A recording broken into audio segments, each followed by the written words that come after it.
Twitter really can be a cesspool, and people say things to me on Twitter that they would never say to me face to face. And they certainly see things about you that they would never dare to say face to face. But I mean, not only because probably it wouldn't end well if they said something like that face to face. That's part of it.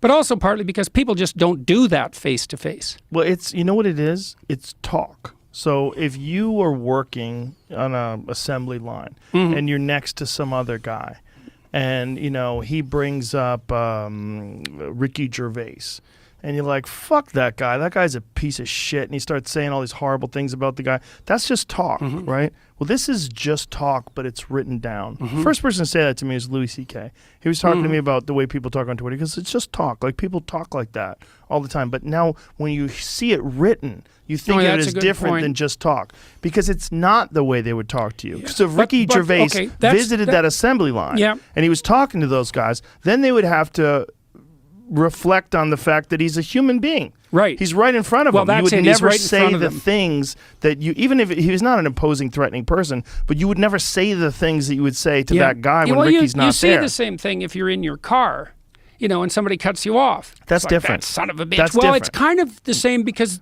there's a barrier between you. But you know why? Do you know why they're so accelerated? It's because of the speed the car's moving.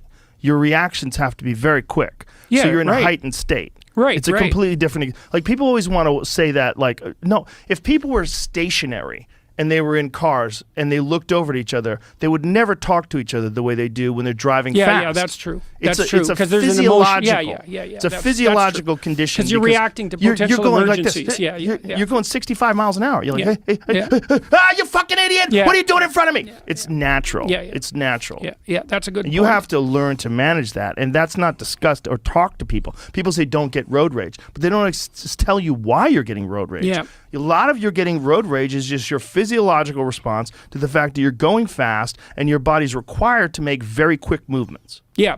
Fair enough. You're in a heightened state because of the speed. That's good. Very different than talking shit about Ricky Gervais if he's not next to you. Right, but it might be akin to what's happening on Twitter because everything is happening very, very fast on Twitter. It is, but it's also because people are addicts. The real problem with a lot of what's going on Twitter, and there's a bunch of people that I follow on Twitter that don't have anything to do with me. They're just negative people, and I don't even follow them. I bookmark their page, and then I go visit them because they're so fucking crazy. And I see them 12, 13 hours a day tweeting. Right. It's straight madness, and it's 100% an addiction. And the amount of interactions that they have that are negative, the amount of expressions they have that are negative are overwhelming. Right. That is an addiction. It's an outrage addiction. They're addicted to recreational outrage and the response to their recreational outrage. It's constant and consistent. It doesn't vary. They're not learning anything. They're not growing and expanding the way they communicate with people and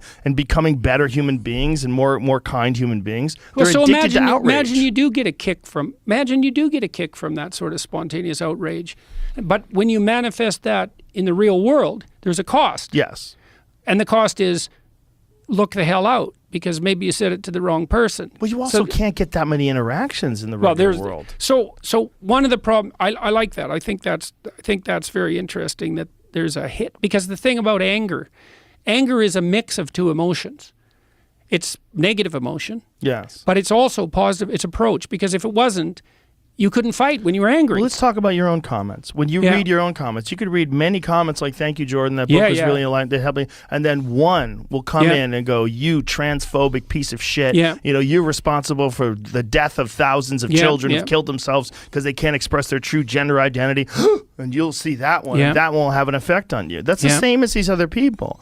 These other people that are interacting, we are designed to seek out danger. When danger comes our way, we're prepared to react to danger in a much different way than a friendly smile or a casual compliment. Yeah. Casual compliments and friendly smiles are nice, but danger is something you have to pay attention to. That's the addiction of Twitter.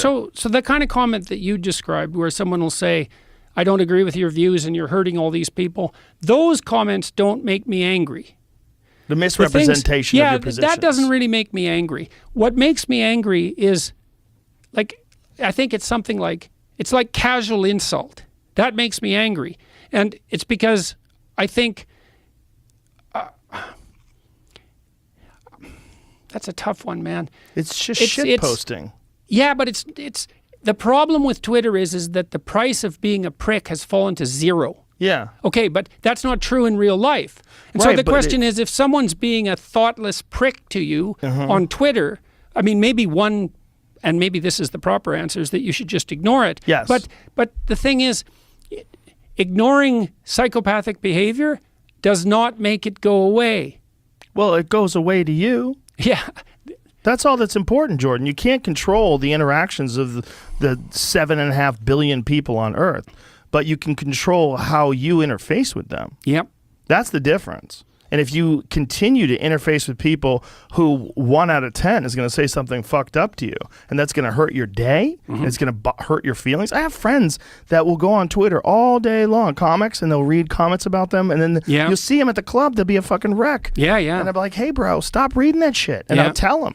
Yeah. You know, I'll do podcasts with comics, and they'll say something that's fucked up, or they'll go a little too far, or they'll talk over people too much, and I'll tell them afterwards, like, don't read the comments. Just stay the fuck out of the comments. They never listen. They never listen. It's impulsive. You want to know. You look at it. You got to learn how to... Well, it's also the case that people, you know, it's not all bad that drives people to that too, because someone who's immune from social criticism is a psychopath.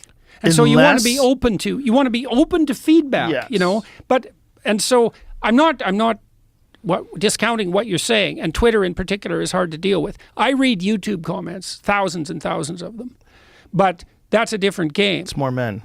Well, it's also almost all the comments on my YouTube channel are positive. It's really? Like 99%. That's interesting. Unless we're talking about political issues.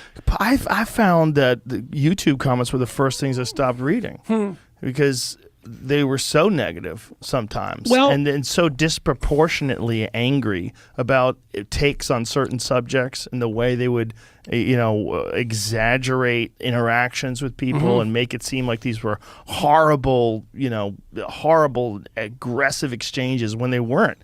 They were just casual disagreements between people that sometimes are clunky. Right, right. You know, and so well, I've been fortunate with the YouTube channel in particular because it has become a very, very positive place.